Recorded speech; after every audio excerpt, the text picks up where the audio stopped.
if you're going to put a data set together and pick and choose what data you want to lay out for people, and to suit whatever narrative you want to create, this is the kind of thing that you'd end up doing.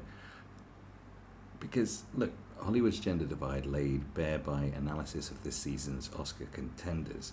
Well, you're taking a very selective chunk of data from, there's not that many films that get nominated for Oscars anyway. Usually get, about 10 to 15, I don't know, 10 to 20 that'll be up for various awards in various different categories. You'll get some films that get nominated for 10, 15 and so forth.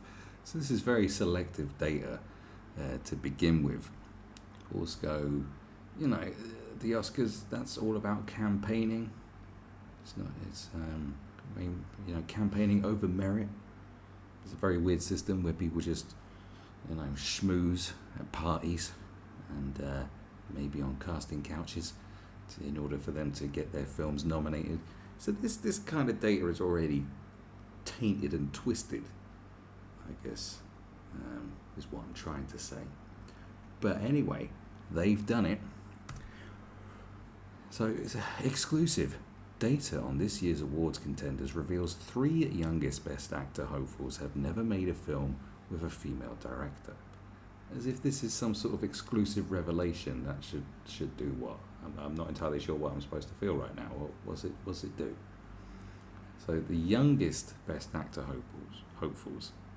This year's awards contenders reveals 3 youngest Best Actor hopefuls. Well, that means they haven't had a career long enough to work with one. Because I tell you this, right, take Catherine Bigelow out of the equation. Name me 5 female directors in Hollywood. Oh wait, why is that? Okay, so you're not often going to work with a female director. Why is that? Because there's certain industries where females just don't really get into. I did a film course, and I can confirm it was a massive penis fest, full of penis, just penis everywhere, wall to wall cock. That's what it's like. I also did music production. That's got even more penis in it. So, my sister works as an engineer. Like she engineers cars, like as a engineering design, whatever it is. She's the only girl there, and and she used to play with action men as a kid. Do you know what I'm saying? She didn't like Barbies. She liked action men. Do you see what I'm saying? So there's not many females who want to be directors, possibly. Well, actually, definitely. So therefore, here you have what would happen if you're young in your career. You probably haven't had the chance to work with that many female directors because there aren't as many. You see what I'm saying? But here, striking contrast to the choices of male and female awards contenders and their potential impact on gender parity in Hollywood has been uncovered by The Guardian. Because this is the investigation that everyone wanted. Forget about corruption in politics or anything like that, or the misuse of funds in the NHS. This is what we needed to know. The 3 youngest men likely to be in the race for next year's Best Actor Oscar have never worked on a film directed by a woman, while the category's frontrunner, Joaquin Phoenix, has worked with a female director only once during his 34-film career. The picture is flipped for the female actors, with the youngest of the possible nominees working with female directors up to 75% of the time. What does that even mean? I don't even know what that's supposed to tell you. That it's female actress. Well, if there isn't a. Sorry, because they say female actor now instead of actress. So this actress has worked with female directors up to 70% of the time. I don't know, maybe it's one of her mates. I don't know. What does it even say? I don't know. Meanwhile, Phoenix's director on Joker, Todd Phillips, one of the youngest up for this year's Best Director Award, was found to be the only filmmaker likely to win an Oscar nomination who has never made a film with a female lead or co-lead. Okay. Now the data that they're laying out here goes on to be sort of more like kind of the sort of facts and data sets that they have for football matches that you might see in the back pages of newspapers. The kind of statistics and facts that aren't really that necessary. It's just there to, just to fill out content, and for you to just mindlessly look over, going, "Oh, that's interesting." Like the amount of times that Raheem Sterling has passed to Harry Kane whilst wearing a red England shirt during the past 12 months. Those kind of statistics, do you know what I mean? The amount of times Jadon Sancho has scored whilst having his favourite socks on in the last 6 months. Those kind of statistics that they just throw into newspapers, because there isn't that much to talk about before a football match, to be honest with you. This is what this is. Okay, but apparently this is investigative journalism. The findings arrive as this year's awards season prepares to begin with the fight for the Best Picture Oscar, in particular shaping out to be the battle of the sexes. Proudly post-Me Too female ensemble films Bombshell, about the sexual harassment of news anchors Megyn Kelly and Gretchen Carlson by Fox boss Roger Ailes, and Greta Gerwig's adaptation of Little Women are expected to vie for the top prizes, with 2 male-dominated frontrunners, Martin Scorsese's The Irishman and Quentin Tarantino's Once Upon a Time in Hollywood. Okay. Well, I can't believe... Well, one, they've redone Little Women, so no one cares. That's why I haven't heard of it. I didn't know they remade Little Women. And Bombshell, I haven't heard of it. But The Irishman I've heard of, and Once Upon a Time in Hollywood I've heard of. So you've got two films where people have never heard of against probably 2 of the greatest directors still alive. Now, I'm not a big Tarantino fan, but I do acknowledge that he knows what he's doing, and he's very popular, and there's still one director that gets to make what he wants. So I will acknowledge that fact. I admire what he does, but I'm not particularly, I don't particularly care for his films that much, to be honest. But I do care for how important he is, especially in this current climate. So 2 of the best people that are still at the top of their game versus who? Critical backlash to both films has centred on the lack of exposure for women. In the case of The Irishman, around the 6 words spoken in less than 10 minutes on screen by supporting actress Anna Paquin. Tarantino angrily defended his film. It was a very angry defence. He just said, "I reject your hypothesis." I mean, these days people don't really know what angry is, do they? But you should have seen me earlier today. You would have known what angry is, my son. Now, so blah, blah, blah. Tarantino, 56, performed well in The Guardian's analysis of directors. 45% of his films feature a female lead or co-lead, compared with 20% of Scorsese. Both directors have made 5 films featuring women in leading roles, but Scorsese, now 76, has been more prolific and working for longer. The runaway leader among directors was Pedro Almodovar. 82% of his films feature a female lead or co-lead, whilst 50-year-old Noah Baumbach, 50-year-old James Mangold, 50-year-old Bong Joon-ho, and 64-year-old Fernando Meirelles all bucked expectations, have respectively made films with female leads or co-leads 55%, 45%. What is with these statistics? These percentages are insane. You talk about the lead, like that's what you quibble on, the lead. Like, there's so many components to a film and a cast, and there's so many stories out there, and like, obviously we know what they're trying to achieve. They're trying to say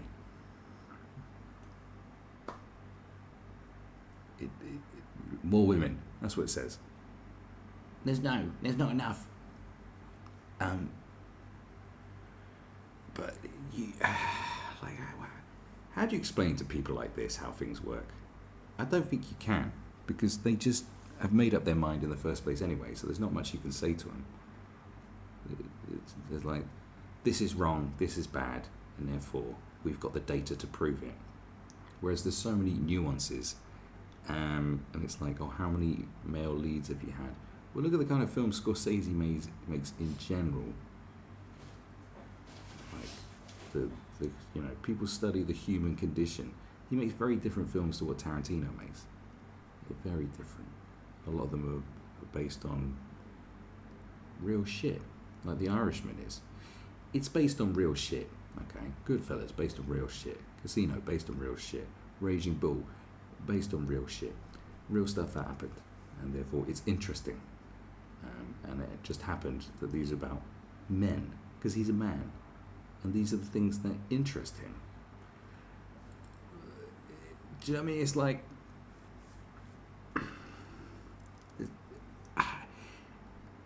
certain directors want to make certain films. There's certain directors who love doing films about women and having female leads. There's plenty of directors out there. I'm talking about male directors out there who do that.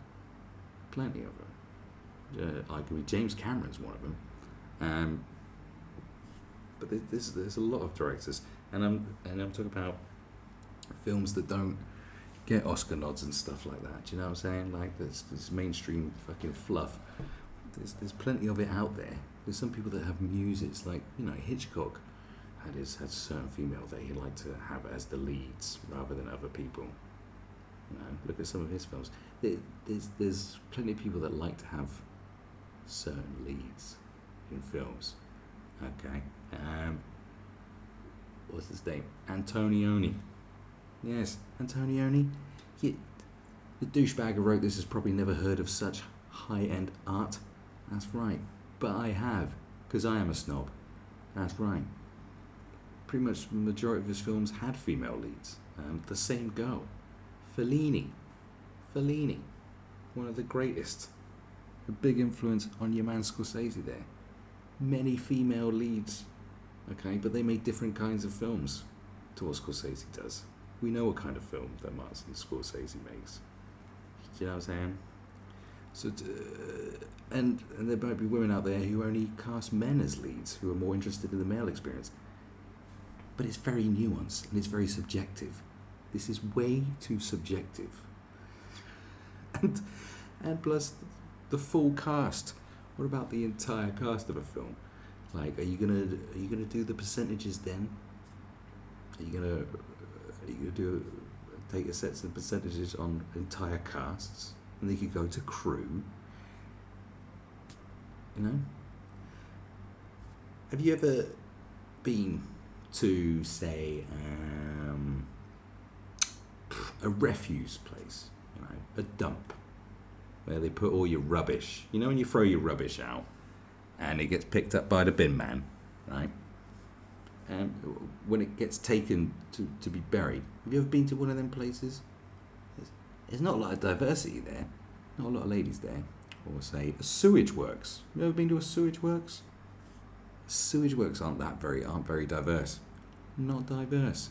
They're not diverse. Where's the representation of women in all the horrible jobs on planet Earth? In fact, being a bin man, I've never met a bin woman in my entire life. And I'm always out greeting the bin people. I love them. I shake their hands. I'm like Princess Diana, kissing the sick. But I just never see it. Where's the representation in the horrible jobs?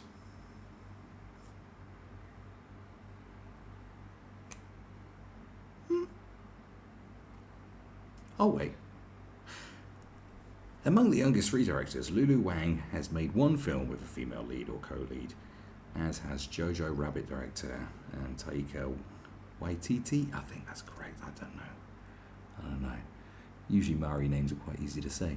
Wang has only made 2 films while Waititi has completed 7. As mentioned, 48-year-old Todd Phillips' 10 films feature only male leads. That's because he's made like male-driven, dominated comedies. And that's what he makes.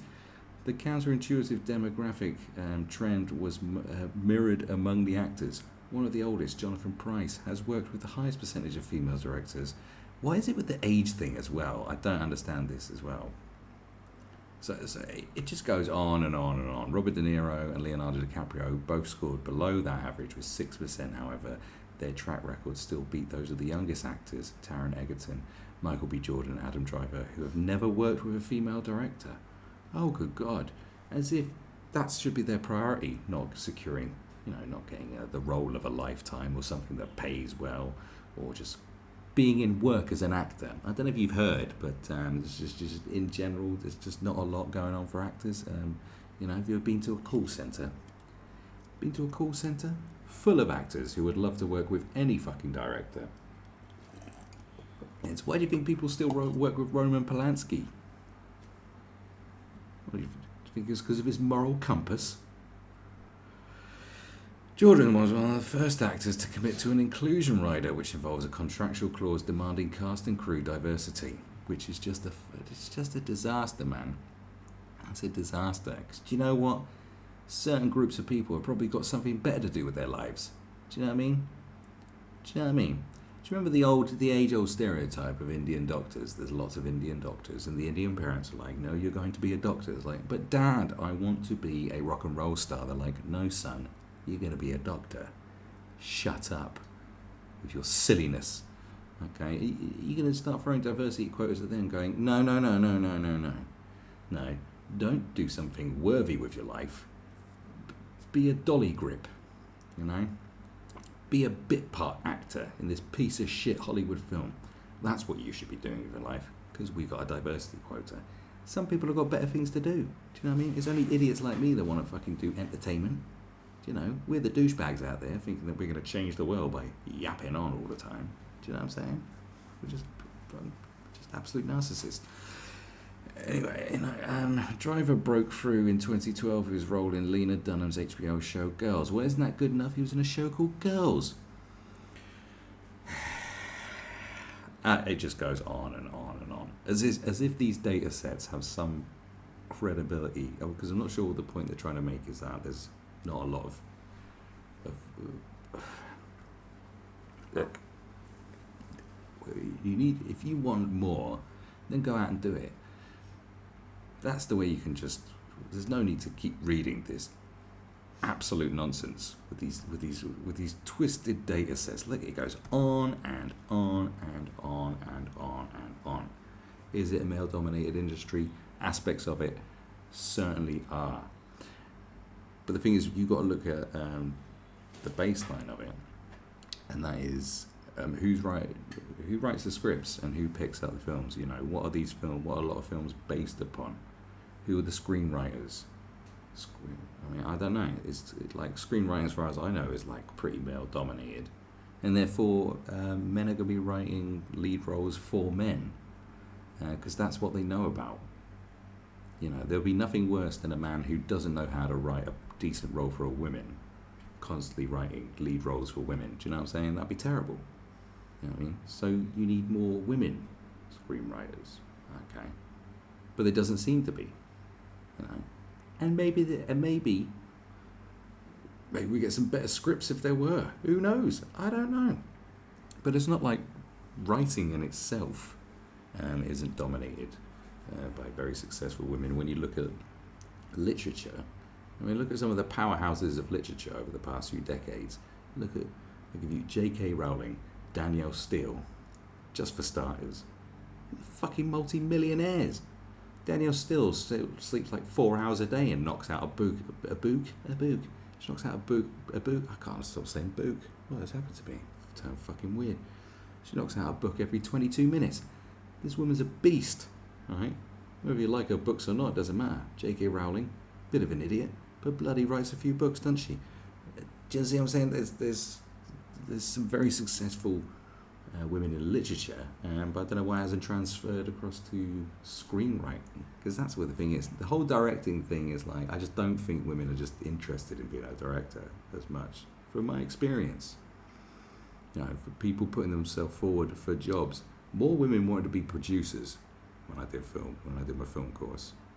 A lot of female producers, lots of them, they always wanted to be producers, but not directors, which is kind of like, producers kind of like directors the glamour thing. That's like, oh, I'm the director. And that's like, that's the ego trip. But the producer, you got to be the person that gets all the shit done and keeps everyone in line. Like a good mum. Oh, I bet that sucks to hear, doesn't it? They weren't putting themselves forward as production designers or costume designers. That was quite mixed. So I don't know.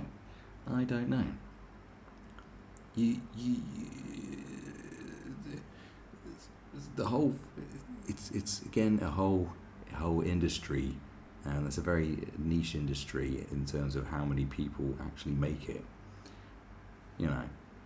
How many people make it in the industry, become successful in various aspects of it.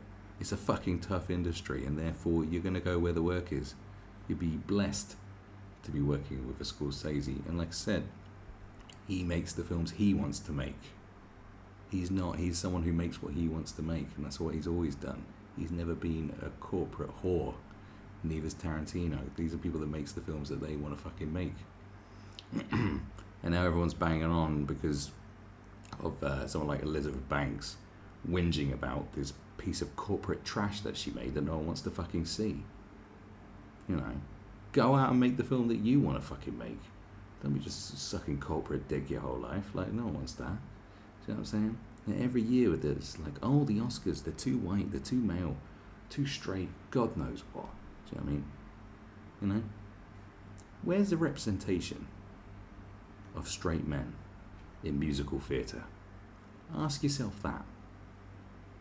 Where's the representation of women working at sewage plants? These are real questions that you want to be asking.